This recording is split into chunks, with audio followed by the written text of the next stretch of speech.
Mammon and the Archer. Old Anthony Rockwall, who made millions of dollars by making and selling Rockwall soap, stood at the window of his large Fifth Avenue house. He was looking out at his neighbor, G. Van Shoelite Suffolk Jones.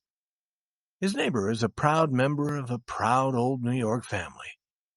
He came out of his door and got into a cab. He looked once, quickly as usual, at Anthony Rockwall's house.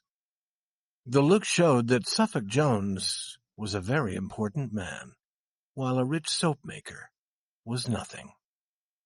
"I'll have this house painted red, white, and blue next summer," said the Soap King to himself. "And we'll see how he likes that."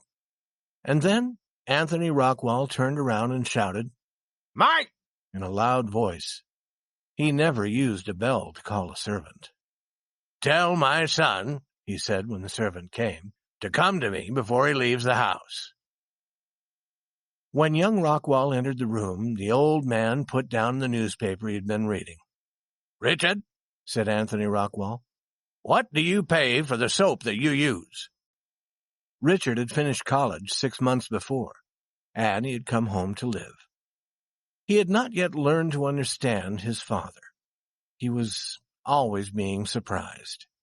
He said, $6 for 12 pieces. "And your clothes?" "About $60, usually." "You are a gentleman," said his father. "I have heard of young men who pay $24 for 12 pieces of soap, and more than $100 for clothes. You have as much money to throw away as anyone else has. But what you do is reasonable. I myself use Rockwall soap because it is the best. When you pay more than 10 cents for a piece of soap, you're paying for a sweet, strong smell and a name. But 50 cents is good for a young man like you. You are a gentleman. People say that if a man is not a gentleman, his son can't be a gentleman. But perhaps his son's son will be a gentleman. But they're wrong. Money does it faster than that. Money has made you a gentleman. It has almost made me a gentleman. I've become very much like the two gentlemen who own the houses on each side of us. My manners are now almost as bad as theirs. But they still can't sleep at night because a soap maker lives in this house." "There are some things that money can't do," said the young man rather sadly. "Don't say that," said old Anthony. "Money is successful every time. I don't know anything you can't buy with it. Tell me something that money can't buy. And I want you to tell me something more. Something is wrong with you. I've seen it for 2 weeks. Tell me. Let me help you. In 24 hours, I could have $11 million here in my hands. Are you sick?" "Some people call it a sickness." "Oh," said Anthony. "What's her name? Why don't you ask her to marry you?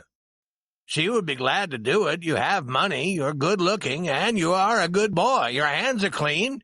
You have no Rockwall soap on them." "I haven't had a chance to ask her," said Richard. "Make a chance," said Anthony. "Take her for a walk in the park, or walk home with her from church." "You don't know the life of a rich girl, Father. Every hour and minute of her time is planned. I must have her, or the world is worth nothing to me. And I can't write to say I love her. I can't do that." "Do you tell me," said the old man, "that with all my money you can't get an hour or two of a girl's time?" "I've waited too long. She's going to Europe the day after tomorrow. She's going to be there 2 years. I'm allowed to see her alone tomorrow evening for a few minutes. She's coming to the city on a train. I'm going to meet her with a cab. Then we'll drive fast to the theater where she must meet her mother and some other people. Do you think she would listen to me then? No. Or in the theater? No. Or after the theater? No, no, Father, this is one trouble that your money can't help. We can't buy 1 minute of time with money. If we could, rich people would live longer. There's no hope of talking with Miss Lantry before she sails." "Richard, my boy," said old Anthony, "I'm glad you're not really sick. You say money won't buy time?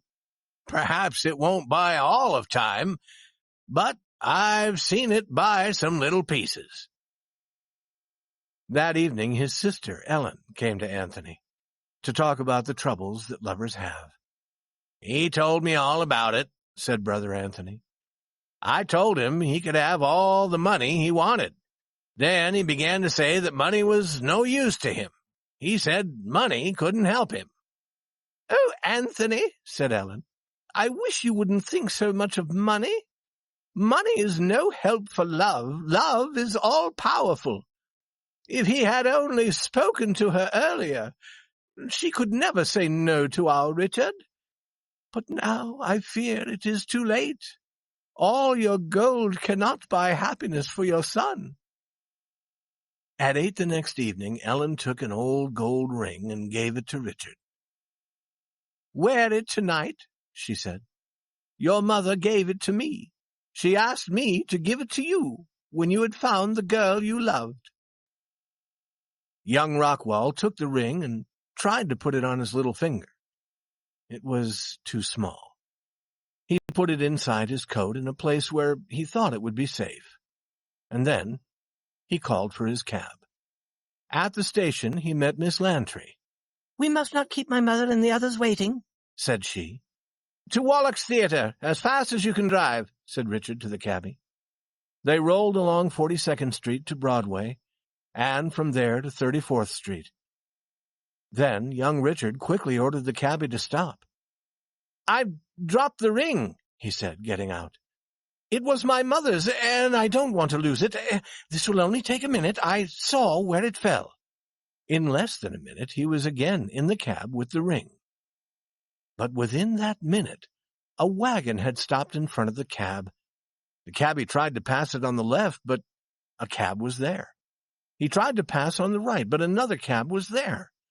He could not go back. He was caught where he was and could not move in any direction. These sudden stops of movement will happen in the city. Instead of moving along the street in their usual orderly way, all the wagons and cabs will suddenly be mixed together and stopped. "Why don't you drive further?" said Miss Lantry. "We'll be late." Richard stood up in the cab and looked around. He saw a stream of cabs and wagons and everything else on wheels rolling toward the corner where Broadway, 6th Avenue, and 34th Street meet. They came from all directions, and more were rolling toward them. More and more were caught there. Drivers and cabbies shouted. Everyone on wheels in New York City seemed to be hurrying to this place. "I'm very sorry," said Richard. He sat down again. "We can't move. They won't get this straight for an hour. If I hadn't dropped the ring, we—" "Let me see the ring," said Miss Lantry. "Since we really can't hurry, I don't care. I didn't want to go to the theatre. I don't like the theatre." At 11 that night, someone stopped at the door of Anthony's room. "Come in," shouted Anthony. He had been reading and put down his book. It was Ellen. "They are going to be married, Anthony," she said. "She has promised to marry our Richard. On their way to the theatre, their cab was stopped in the street. It was 2 hours before they could move again. Oh, Brother Anthony, don't ever talk about the power of money again. It was a little ring, a true love ring, that was the cause of our Richard finding his happiness. He dropped it on the street and had to get out and find it. And before they could continue, the cab was caught among the others. He told her of his love there in the cab. Money is nothing, Anthony. True love is everything." "I'm glad the boy got what he wanted," said old Anthony. "I told him I didn't care how much money—" "But, Brother Anthony, what could your money do?" "Sister," said Anthony Rockwell, "I'm reading a book with a good story in it. It's a wild adventure story, but I like it, and I want to find what happens next. I wish you would let me go on reading." The story should end there. I wish it would. I'm sure you too wish it would end there. But we must go on to the truth.